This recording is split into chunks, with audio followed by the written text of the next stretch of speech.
So it was always such a, like, everyone was like, you have the coolest life, oh my God, it's amazing. And I would be there like, it is cool, like, I'm really grateful and I love it. But at the same time, like, Heather values something different. Yeah. Heather values something different.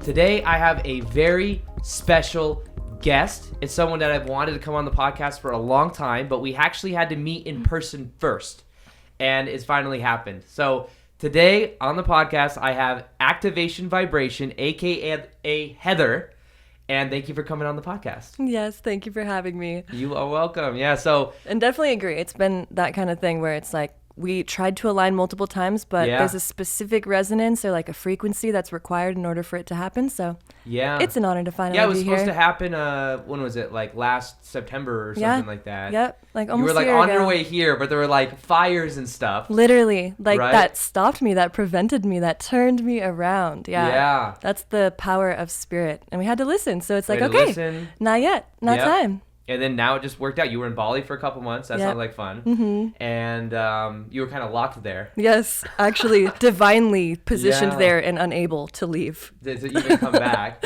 Not a bad problem to have. Mm-hmm. Bali looked beautiful. You enjoyed Bali? Oh, I loved it, yes. Yeah. It was necessary. What makes Bali so great?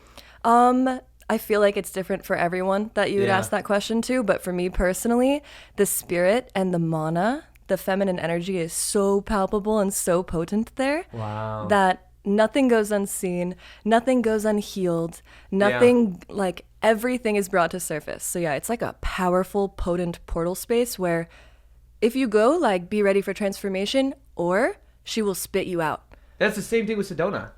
They say the same thing. Like, Sedona either sucks you in or spits you out. And there are people that move here that then have to leave. Wow. After a couple months, because the energy here can be so activating. Yes. You know. And like almost like more powerful than you. That's how I've heard people describe it, where they're like, it felt like the energy in Bali, the energy in Sedona was more powerful than me. Wow. Mm-hmm. And if you're not grounded and like, then it's bringing shit up for you to become aware of. Yep. Wow. Yeah, that's the same thing. So Bali has the same vibe. You said that if you were to smoke cannabis in Bali, death penalty. Yes. No wonder. It's crazy. Exactly. Wow, Yeah. it's so weird how there's different countries or different places you go, and if you do, like, the death penalty. I had a friend that was from South Korea, and he told me it was like you go to jail for a long time. Or even in China, like, somebody was found, and then you go to jail for like months and months for having cannabis, you know? Yep. It's like that. I feel like it affects the plant consciousness as well when the lands have it, like, when it's been indoctrinated in certain lands and it's like illegal or there's like this terrible image on it.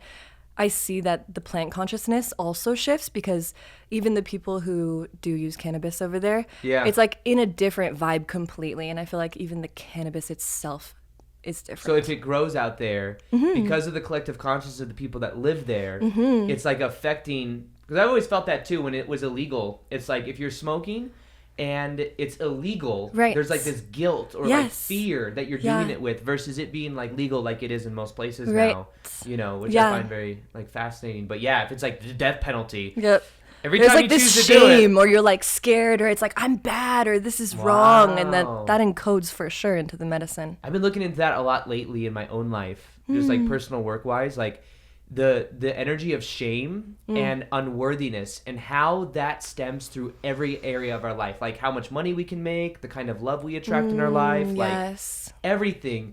And what I found is that it stems from childhood trauma, where at a moment maybe we had emotionally unavailable parents or they weren't showing up the way that, you know, we needed them to, and we then made an internal meaning that said I'm not worthy. Wow. Shame. Shame is identity based, right? Like guilt is action based. Shame is identity based. Okay. So like, but I think everybody has a certain level of shame, whether it's culture or it's like family dynamics or social conditioning, you know. But like, I'm finding that and is like as I release that shame or that unworthiness, it's like every area of my life is transforming. Clears. But the reason I bring that up is because you were telling me yesterday about how you grew up, your childhood, like so much about you. And I know through your content, you know, we connected on Instagram and we've been following each other for years. But there is so much depth to you and your life. And I'm like mind blown that you haven't shared. That's why I'm so happy to have you on the podcast, because I feel like people are gonna get to like really know you, this depth of you that they've never known before from your content. But you have such a fascinating story. Like literally, it could be a movie.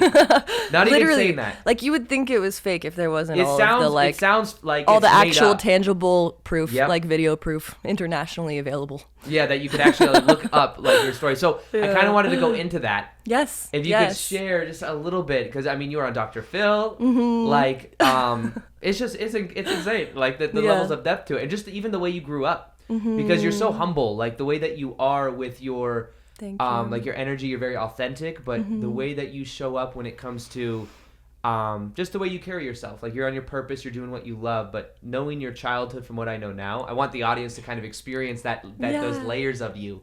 You know what I mean? Yes. So, and I think a lot of times when people have a certain level of like intuitive abilities, or they're tapped into a certain level of their spiritual consciousness, they've been through some form of trauma. Yes. You know? So like it's a gift. It's a gift for many of us. Always. But what I was really surprised when I met you, by the way, was just how grounded you are. Like you're very grounded. Like I didn't know, because your Instagram like activation vibration, it seems like very right. I could be like a little floaty fairy. Literally a floaty fairy. Yeah. And then when I met you, I'm like, whoa, like you're very grounded. You're very much here. So I really much like want to compliment you on that. Thank you. But at the same, I felt the same for you too. Thank you. Yes. Because you thought maybe he's you never know. Yeah. You never know with people online. Yesterday. Yeah, you just never know. You never know. But yeah, you're like pristine. So perfect. Thank you. You too. So okay, so let's go back to some of your childhood and what you were telling me yesterday. Yes. Yeah, I feel like you're so on point in the sense of having your intuitive abilities, your purpose, your mission, your true passion, your heart's desire coming to surface from some form of like trauma or healing. It really is the dynamic of the polar energies that I've experienced, I think, that have made me who and what I am. Yeah. So, yeah, I also love that you share your story too, and I feel like it's so important and powerful. And yeah, I feel like I'm just kind of like moving into this space. So thank you for opening up the space. I'm gonna lay it down for you. So. I appreciate it. Yeah. But yeah, it was a pretty crazy childhood. I mean, where do I start? Yeah. My mom was a famous news reporter growing up, so she was very wealthy and very seen and very loved. And we had butlers, we had drivers, we went to school in a limo every day. We had limo much every money. day. You guys had a jet? We had a jet. You would go, crazy. She told me yesterday, you would go on a jet from the Bay Area to Vegas for dinner. For dinner. Yeah. That's crazy. Sometimes for the weekend, but yeah. It was a full-on like different life, like entirely. We had our own floors in every house that we had, me, my sister, and my mom. So there was a sense of abundance and support and luxury, but at the same time, it was missing that element of the family connection, because my mom was actually always gone because she was doing the news, working, exactly. She was always on like the 5 a.m. or the 5 p.m. So is she doing like investigative reporting, or was it like news reporting every day? No, it was like she was an investigative news reporter. Yeah. Wow. So she would go and do stories. She'd go undercover. She'd go to like different states, different countries, do all these different things, really dangerous situations. But she would always bring through like the best information. She was on point. She won 4 Emmys for what she did. Wow. So she was really good at what she did. So when can you win Emmys? You win Emmys for? I think for stories. Stories. Yes. Okay. Yeah. So you can win Emmys for movies. Yes. Because they're stories. Okay. And news articles and stuff. Okay, that makes sense. Yeah. Because she would do like segments, like an hour segment investigative series like on a little documentary something. thing? Exactly. Yeah. Wow. Yeah. And yeah, so that was really cool, but also just very different. Like, it's funny, I would go to school every day at like 5 years old, 6 years old, 7 years old, and everyone would be like, I saw your mom last night. I saw your mom last night. And I would sit there like, and I didn't. Wow. And I didn't, because I would never see her. Like, especially during the week, like she would get home so late when I was asleep, and then she would even leave before I was awake, and we'd have nannies take care of us, put us to sleep, take us to school, everything. So it was always such a, like, everyone was like, you have the coolest life. Oh my God, it's amazing. And I would be there like, it is cool. Like, I'm really grateful and I love it. But at the same time, like, Heather values something different. Yeah. Heather values something different. And I think from this space, I really started to realize, okay, like I don't want what everyone else wants. Right. Like there's definitely something different that's calling me. And then, long story short, a bunch of things changed. And at 7, my mom became like a full-blown alcoholic and developed, in a way, multiple personalities and became abusive, fully like actually abusive, and would, in a sense, torture me and my sister. And we went through so many insane experiences that many, I feel like, wouldn't even make it out. Yet that was the exact alchemy and pain and trauma that was required for me to transform and to be able to transform and alchemize energy like I can now. And to become who I am now. Yeah. Mm-hmm. So yeah, that was like a big shifting point when I realized, okay, this is not okay. I'm actually being abused. And so at 14, I ended up leaving the home.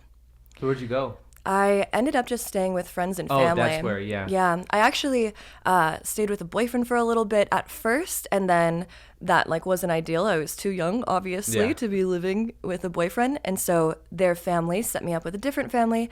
And then throughout high school, I would just stay with different families for like a week or 2 weeks or a month. Wow. And so I got to see a lot of really different cultures and experiences of different religions and families and the way that people interact with each other, which was so necessary because I didn't have that. Yeah. I did not have that in the first few years of my life. Wow. So I got to see what the family dynamic was like and how we support each other. And it was so drastic because the families I was staying with often were not even close to wealthy, often had almost no money and just wanted to take me in and love me and like help and support me.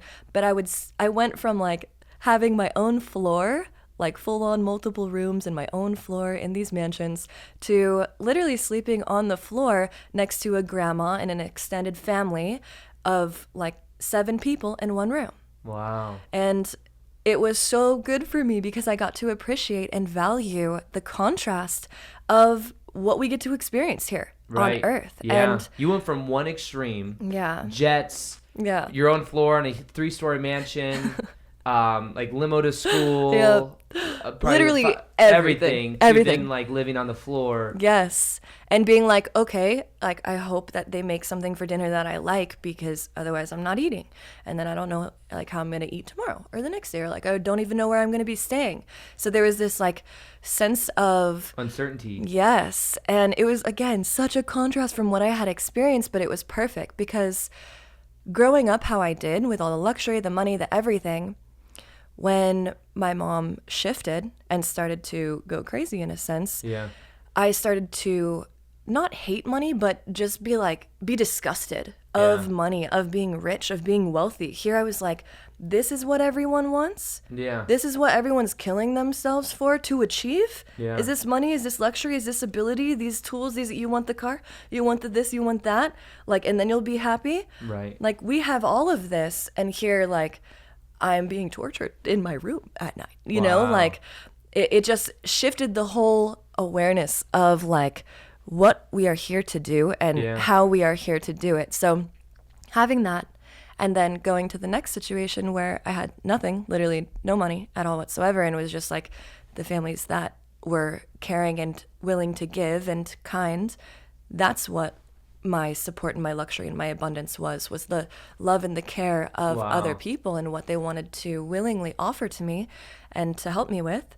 And so with that, I was like, wow, like this love and this care is everything. Like, this is true wealth. This is amazing. Even though we would be in small rooms with extended families and so many people, and, you know, you'd have to wait 50 minutes to go pee, like to use the bathroom.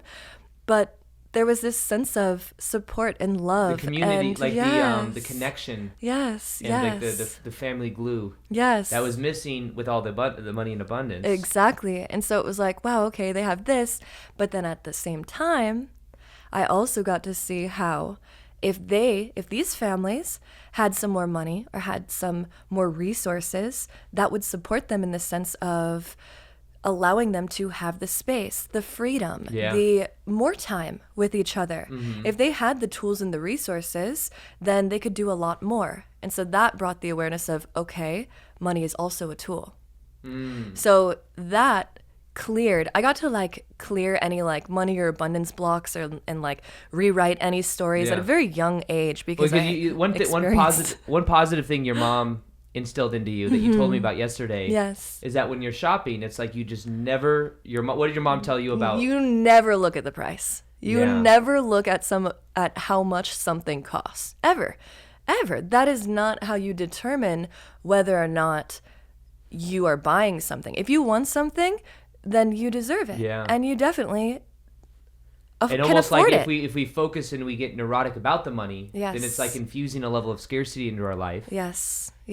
And when you have this like idea and energy of being able to afford anything because you are abundant and that's just like what you decide. The universe, of course, listens to that, supports that, supplies you with the money and the abundance, even if you don't have the money at that exact time to buy something that you're like, yes, I want this. I'm for sure purchasing this or getting this or acquiring this. The universe will turn around and support you with those tools and resources in order to be able to acquire that because you have decided that. I hope you guys enjoyed that little segment from my podcast called the Aaron Doughty Podcast. If you want to listen to the rest of that episode, click the link below. You'll see it on iTunes and Spotify. You can download episodes. It's so easy to listen to. You can do it while you're working out, while you're driving. It's so convenient. And that's where new episodes go live every Tuesday and Thursday. Every single week, I have guests coming on the podcast. I have solo episodes, and we go really deep. This is really a place where I get very personable, and I share more about things I'm thinking of. I share my top book insights, and you can check it out and subscribe below, and you will see it there. So iTunes, Spotify, listen to the rest of the episode below as well, and I hope you guys enjoyed. And as always, I'll see you guys on the next episode. Peace, much love, and namaste.